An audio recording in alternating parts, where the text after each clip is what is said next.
that next to the men who fight shoulder to shoulder with one, we should honor the brave men who fight against us, and if we are victorious, award them both the mercy and honor that are their due. By adhering to this policy, I have won to the Federation many great and noble peoples, who under the ancient traditions of the inner world would have been massacred or enslaved after we had conquered them. And thus I won the Luonians. I gave them their freedom, and returned their weapons to them after they had sworn loyalty to me and friendship and peace with Ja. And I made the old fellow who had had the good sense to surrender king of Luana, for both the old chief and his only son had died in the battle. When I sailed away from Luana, she was included among the kingdoms of the empire, whose boundaries were thus pushed eastward several hundred miles. We now returned to Anoroc and thence to the mainland, where I again took up the campaign against the Mahars, marching from one great buried city to another until we had passed far north of Amoz into a country where I had never been. At each city we were victorious, killing or capturing the Sagoths and driving the Mahars further away. I noticed that they always fled toward the north.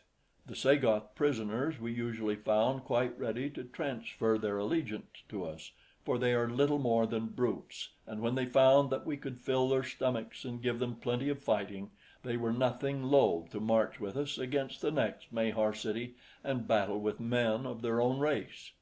Thus we proceeded, swinging in a great half circle north and west and south again until we had come back to the edge of the Lidi plains north of Thuria. Here we overcame the Mahar city that had ravaged the land of awful shadow for so many ages.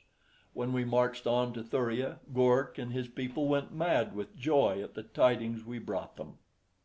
During this long march of conquest we had passed through 7 countries, peopled by primitive human tribes who had not yet heard of the Federation, and succeeded in joining them all to the empire. It was noticeable that each of these peoples had a Mahar city situated near by, which had drawn upon them for slaves and human food for so many ages that not even in legend had the population any folk tale which did not in some degree reflect an inherent terror of the reptilians. In each of these countries I left an officer and warriors to train them in military discipline and prepare them to receive the arms that I intended furnishing them as rapidly as Perry's arsenal could turn them out, for we felt that it would be a long, long time before we should see the last of the Mahars. That they had flown north but temporarily until we should be gone with our great army and terrifying guns I was positive, and equally sure was I that they would presently return. The task of ridding Pellucidar of these hideous creatures is one which in all probability will never be entirely completed, for their great cities must abound by the hundreds and thousands of the far distant lands that no subject of the empire has ever laid eyes upon. But within the present boundaries of my domain there are now none left that I know of, for I am sure we should have heard indirectly of any great Mahar city that had escaped us, although of course the imperial army has by no means covered the vast area which I now rule. After leaving Thuria we returned to Sari, where the seat of government is located. Here, upon a vast fertile plateau overlooking the great gulf that runs into the continent from the Lural Az, we are building the great city of Sari. Here we are erecting mills and factories. Here we are teaching men and women the rudiments of agriculture. Here Perry has built the first printing press, and a dozen young Sarians are teaching their fellows to read and write the language of Pellucidar. We have just laws, and only a few of them. Our people are happy because they are always working at something which they enjoy. There is no money, nor is any money value placed upon any commodity. Perry and I were as one in resolving that the root of all evil should not be introduced into Pellucidar while we lived. A man may exchange that which he produces for something which he desires that another has produced, but he cannot dispose of the thing he thus acquires. In other words, a commodity ceases to have pecuniary value the instant that it passes out of the hands of its producer. all excess reverts to government, and as this represents the production of the people as a government, government may dispose of it to other peoples in exchange for that which they produce. Thus we are establishing a trade between kingdoms, the profits from which go to the betterment of the people, to building factories for the manufacture of agricultural implements, and machinery for the various trades we are gradually teaching the people. Already Anauroch and Luana are vying with one another in the excellence of the ships they build. Each has several large shipyards. Anauroch makes gunpowder and mines iron ore, and by means of their ships they carry on a very lucrative trade with Thuria, Sari, and Amoz. The Thurians breed lidi, which, having the strength and intelligence of an elephant, make excellent draught animals.